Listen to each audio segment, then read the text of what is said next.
Begitulah cepatnya hari itu berlalu. Hari berubah menjadi pekan, pekan menjadi bulan, bulan menjadi tahun, tahun menjadi windu, windu berubah menjadi abad.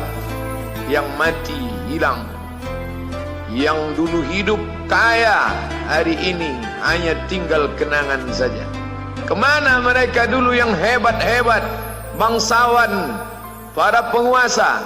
Semuanya mati ditelan zaman. Yang tinggal hanya apakah dia orang paling baik, dicatat dengan tinta emas, atau dia orang paling jahat, dihujat, dicaci dan dimaki.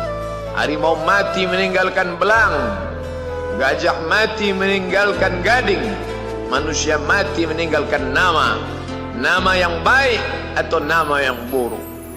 Wa tilkal ayyamu nudawiluha bainan nas. Demikianlah hari demi hari kami pergantikan di antara manusia. Untuk apa hari ini dirubah Allah Ta'ala? Mengapa hari ini datang silih berganti dan kita ada di dalam zaman itu? Liya'lamallahu alladhina amanu. Allah ingin menguji siapa yang imannya tetap istiqamah, siapa yang masih tetap beriman sampai hari ini. Khatib mengucapkan alhamdulillah, nikmat yang paling besar adalah nikmat istiqamah dalam iman dan Islam. Berapa banyak ketika hari berubah, yang dulunya dia adalah orang baik-baik, hari ini berubah menjadi tidak baik. Yusbihu mu'minan, pada waktu pagi dia beriman, wa yumsi kafiran, petang hari dia berubah menjadi kafir.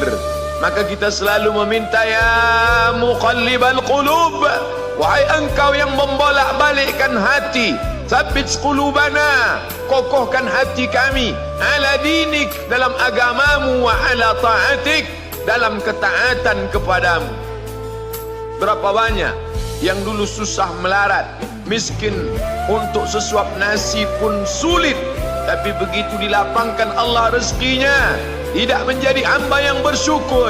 Dia lalai, dia sangka itu karena jerih payahnya, dia kufur nikmat Allah Subhanahu wa ta'ala. Tapi siang hari ini, alhamdulillah, ada hamba yang disehatkan Allah, dia tetap bersyukur. Ada hamba yang ditingkatkan Allah rezekinya, dia tetap bersyukur. Ada hamba yang dinaikkan Allah kuasanya, dia tetap bersyukur. La in syakartum, kalau kamu syukuri nikmat itu, la azidannakum, pasti akan kutambah. Wala in kafartum, tapi ingat, kalau kamu kufur, kamu ingkar, inna azabi lasyadid, azabku amat sangat hebat, amat sangat dahsyat, amat sangat mengerikan. Berapa banyak orang di masa lalu mati dalam azab Allah Subhanahu wa ta'ala. Tapi itulah manusia, diambil dari kata nasya, lupa. Dia tidak pernah ingat apa yang pernah ditimpakan Allah kepada kaum-kaum sebelumnya. Wa ila samud akhahum salihah, kepada kaum Samud diutus Nabi Saleh. Mana mereka sekarang? Punah, musnah, tidak ada lagi di atas muka bumi Allah. Wa ila madyana akhahum syu'aiba, kepada kaum Madian diutus Nabi Syuaib. Mana mereka sekarang? Punah, musnah, tidak ada jejaknya di atas muka bumi. Wa ila adin akhahum huda, kepada kaum Ad diutus Nabi Hud. Tidak satu pun ada di atas muka bumi. Tapi orang tetap juga angkuh dan sombong. Memang itulah manusia yang berada di atas muka bumi Allah Subhanahu wa ta'ala. Maka orang-orang yang baik tidak pernah berhenti mengajak kepada kebaikan. Umat ini dikatakan baik bukan karena banyak ibadahnya. Umat ini dikatakan baik bukan karena dia pergi bolak-balik ke kota Makkah Al-Mukarramah untuk haji dan umrah. Allah puji umat ini, kuntum khaira ummah, kalian umat terbaik. Kapan? Bila umat ini disebut umat terbaik? Ta'muruna bil ma'ruf, ketika engkau sanggup mengingatkan saudaramu dalam kebaikan. Pagi ingatkan tentang siang, siang ingatkan tentang petang, petang ingatkan tentang malam, malam ingatkan bahwa esok pagi kita tetap berbuat baik. Wa tanhauna 'anil munkar, larang mereka dari perbuatan mungkar. Maka hari-hari yang sudah kita lewati di masa yang lalu, sanggupkah akan pulang kembali? Pepatah Arab mengatakan lan tarji'al ayyamul lati madat, yang lalu tak dapat terulang kembali. Apakah semua itu berlalu begitu saja? Tidak ada yang percuma, tidak ada yang gratis, tidak ada yang sia-sia. Semua akan diminta pertanggungjawaban di hadapan Allah Subhanahu wa ta'ala.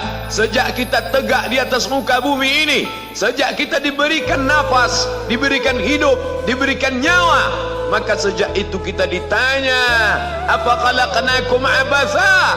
Apakah kalian kami ciptakan sia-sia? Apakah kami sangka? Apakah kamu semua menduga bahwa kami menciptakan kamu lalu kamu tidak akan kembali menghadap kami? Semua akan diminta pertanggungjawaban di hadapan Allah Subhanahu wa ta'ala. Tidak ada kata yang dapat terucap dari lidah orang beriman selain ucapan astaghfirullahaladzim. Ampunkan segala dosaku di masa yang lalu. Aku lalai dan lupa ya Allah. Kami termasuk orang-orang yang menghilangkan usia kami ya Allah. Kami tak tahu ke mana umur kami selama ini. Berapa jam untuk perbuatan dosa, berapa untuk perbuatan maksiat. Padahal ketika tiba masanya, kami semua akan menghadapmu, dan pada saat itu semua akan dihitung menit demi detik. Detik semuanya tak ada yang dapat dari luput panggilan Allah Subhanahu wa ta'ala. Tidak ada yang lepas daripada pengawasan. Inna alaikum lahafizin, bersama kamu ada malaikat hafazah kiraman mulia, katibin mencatat, ya'lamuna ma taf'alun, dia tahu semua yang kamu lakukan. Betapa waktu-waktu yang lalu itu tak dapat kita tebus dengan apapun selain kita perbaiki di masa yang akan datang. Tingkatkan kualitas salat berjamaah, tingkatkan membaca Al-Quran. Andai usia kita sudah lanjut, tak dapat kita jemput, maka kita didik anak cucu generasi akan datang menjadi generasi yang Qurani dan Islami. Sab'atun yudhilluhumullah, ada 7 di antara yang dapat naungan Allah. Yauma la dhilla illa dhilluh, hari itu tidak ada naungan kecuali naungan Allah Subhanahu wa ta'ala. Di antara yang mendapat naungan itu adalah syabun, anak muda, nasya'at fi ibadatillah, anak muda yang tumbuh beribadah kepada Allah Subhanahu wa ta'ala. Andai masa muda kita penuh dosa, andai masa muda kita penuh narkoba, andai masa muda kita penuh zina, wal iyadzu billah wa na'udzu billah, jangan sangka Allah tutup pintu taubat. Innallaha la yaghfiru ayyushraka bihi, Allah tak terima taubat orang yang mempersekutukannya. Wa yaghfiru ma duna dzalika liman yasha, tapi taubat selain itu diterima, dibukakan Allah Ta'ala. Mari perbaiki anak menantu, cucu, kawan, sahabat, andai talat, ajak ke jalan Allah Subhanahu wa ta'ala. Itulah salah satu memperbaiki yang masa lalu, kita perbaiki di masa yang akan datang. Di antara tujuan Allah mengapa dia buat kita masih hidup di akhir tahun ini, liya'lamallahu allazina amanu, Allah menguji siapa yang masih tetap dalam istiqamah iman dan Islam. Tujuan kedua, mengapa Allah buat kita hidup sampai hari ini? Wa yattakhidha minkum syuhada, wa yattakhidha minkum syuhada, Allah ingin melihat siapa di antara kita ini yang layak untuk menjadi syuhada. Iskariman, hidup mulia, au mutsyahidan, atau mati syahid. Pilihan orang Islam tidak banyak. Kalau hidup, hidup mulia. Kalau mati, mati syahid. Jangan hidup hina, mati terlunta-lunta, tidak diterima Allah Subhanahu wa ta'ala.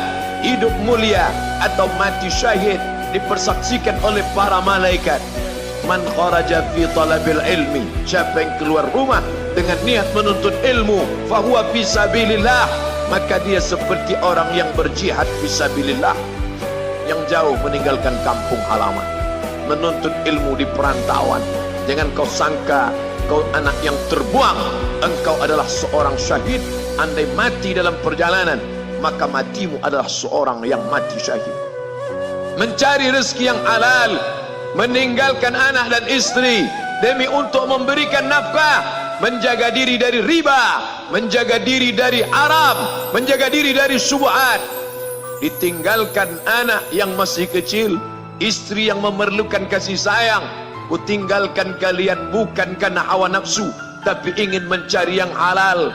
Tetesan air mata, penuh keringat dan kerinduan, munajat di tengah malam, dibayar Allah Ta'ala dengan tetesan darah seorang syahid. Man mata duna malihi, siapa yang mati membela kehormatan hartanya, fahuwa syahid, maka dia mati syahid. Betapa seorang yang susah melarat hanya untuk menjaga diri dari yang haram dan syubhat, Allah muliakan dia. Inna akramakum indallah, yang paling mulia di antara kamu di sisi Allah, atqakum, yang paling takut kepada Allah.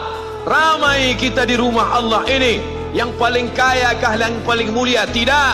Yang paling ganteng dan paling hebat kuasanya kah yang paling mulia? Bukan. Yang paling berilmu, buya, kiai, ulama, apakah dia yang paling mulia? Tidak ada jaminan. Tapi yang paling takut kepada Allah Subhanahu wa ta'ala, takut terjerumus dalam riba, takut terjerumus dalam syubhat, takut makan haram, sehingga dia biarkan dirinya dalam kesusahan, susah dalam pandangan manusia, melarat dalam pandangan orang kaya, tapi hidup mulia dalam pandangan Allah, para malaikat, nabi dan rasul. Hari ini orang itu dikatakan bodoh, hari ini dia dikatakan goblok, hari ini dia dikatakan kamu tolol sekali. Mengapa tidak kamu pakai kekuasaanmu? Mengapa tidak kamu pakai kesempatan? Hidup hanya sekali, pakailah sesuka hati. Tapi dia takut kepada Allah Subhanahu wa ta'ala. Pagi dan petang dia katakan, Allahumma ajirna minan nar, Allahumma ajirna minan nar, Allahumma ajirna minan nar.